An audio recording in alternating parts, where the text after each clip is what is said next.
This will see a problem of round robin and we'll try to solve it. So here a problem has been given. We have 6 processes. The arrival time is given, the burst time is given, and the time quantum is also given.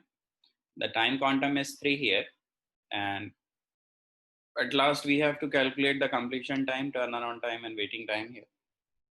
And there is the ready queue. Ready queue is required for the round robin, and we'll see the Gantt chart at last. So let's solve this particular problem and try to see how scheduling will take place when we'll do round robin scheduling. So in this,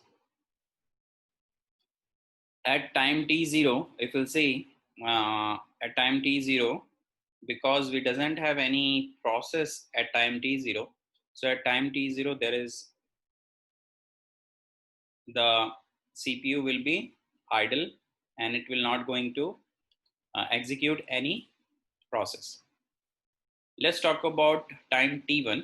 So at time t1 you can see only process 4 is available. So we'll put the process 4 into the ready queue. So ready queue is in the main memory, right? So when we put the P4 in the ready queue at 1, so definitely the P4 will be allocating the CPU and P4 is going to execute for how much time. So it depends upon how much burst time it has and what is the time quantum. So because time quantum is 3 and the burst time is 9, so definitely it will execute 3 unit of time, and up to 3 unit of time this process is going to execute, and it is going to execute up to 4, right? Because of the algorithm. So burst time is less than 3. No, it is not less than 3. Then the process is will execute till your time quantum expires. So once the time quantum expires, it will be looking for whether is there any uh, burst time left for the process. So yes, there are some burst time left for the process. So process will go into the ready queue again. So now, because P4 has been taken into the ready queue, at the same time P4 has been taken into the CPU, P4 has to be removed, and during that particular time P4 will be here. Now from 1 to 4, or the unit of 1 to 4, at 1 P4 came, at 2 P5 came, so we have to put P5 here.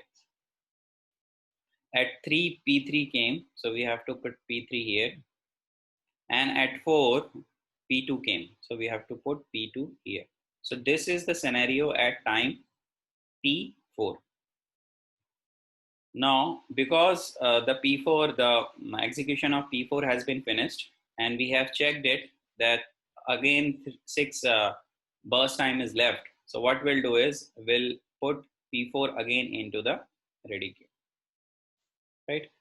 Now we will take the process which is in the front. So which is in the front? So P5 is in the front. So we'll take P5 into the CPU. And we are going to execute P5 for how much time? So it depends upon its burst time, and it is depend upon what is the time quantum. So you can see that burst time is 2, 2 is less than 3. So what will happen? So it is not going to wait for the time quantum. Instead, this particular process will execute its whole process and terminate.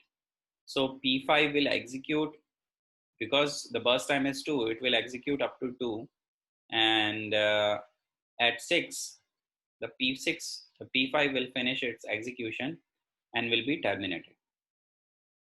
After that, at time P6, what is the position here? So you can see at T5, P1 came,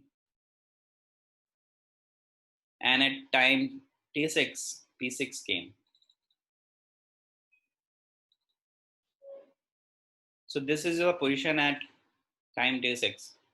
because P5 will not put into the ready queue again, because the P4 has executed its all processing here and it will be 0.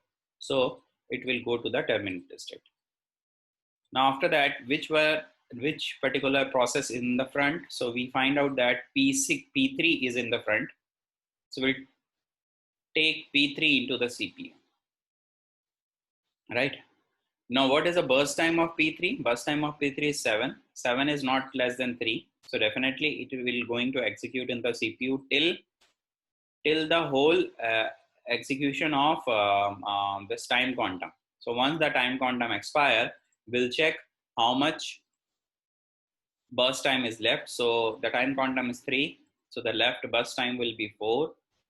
So because there is some burst time which is left, we have to put P3 again into the ready queue at 9. Right? So this is how the process will be taking place, and this is how the process P3 will go again into the ready queue, because P3 has not finished its whole burst time. Now which is in the front? So front is P2. Now P2 will be removed from here, and P2 will allocate the CPU to the P2, right? Now after that, what we'll do is we'll see its burst time. So P2 has a burst time 6. Now 6 is not less than 3, so it will execute up to time quantum expire. So time quantum expire at after 3 unit, and we'll find out that after 3 unit is left for the P2. So definitely P2 will not execute all its execution, and at 12 P2 will be again going back into the main memory, which is in the ready queue. Now after that, because front is P4, so P4 will get the chance to be executed into the CPU, and P4 will execute its burst time here.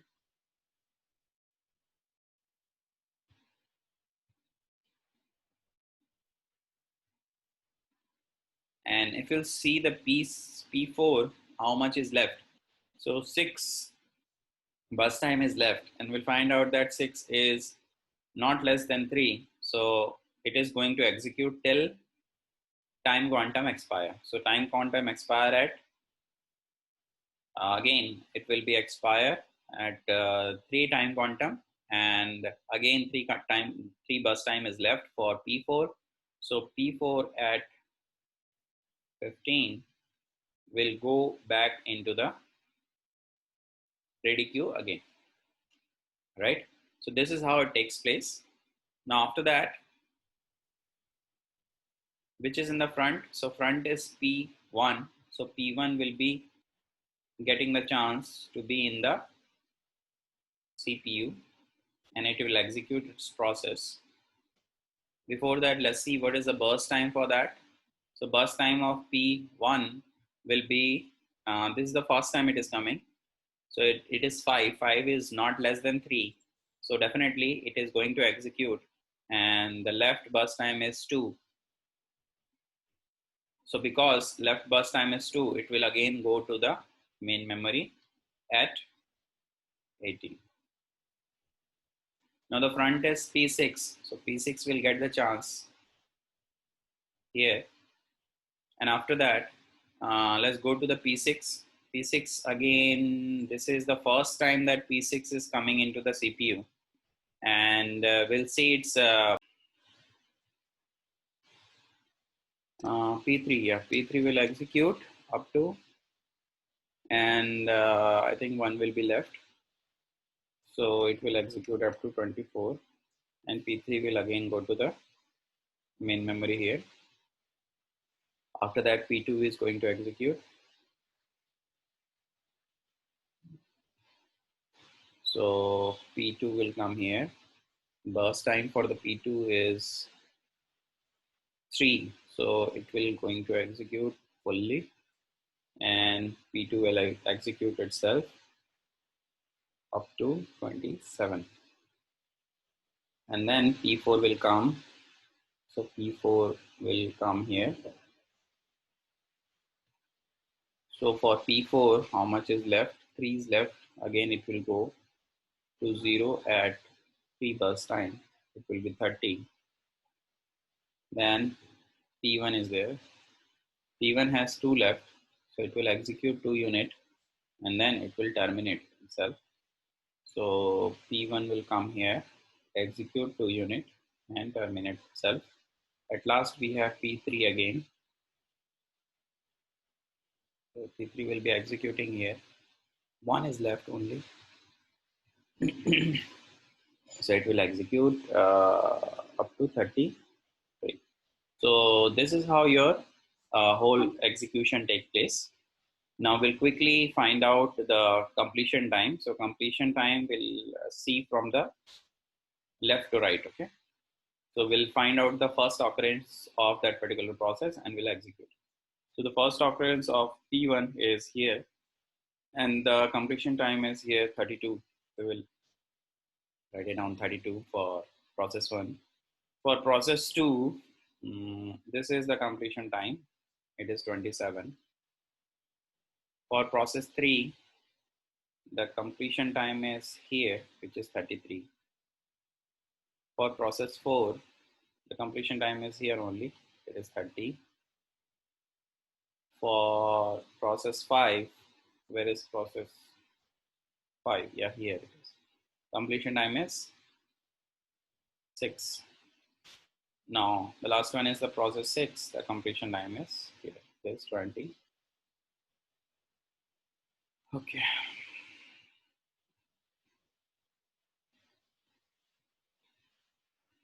$21.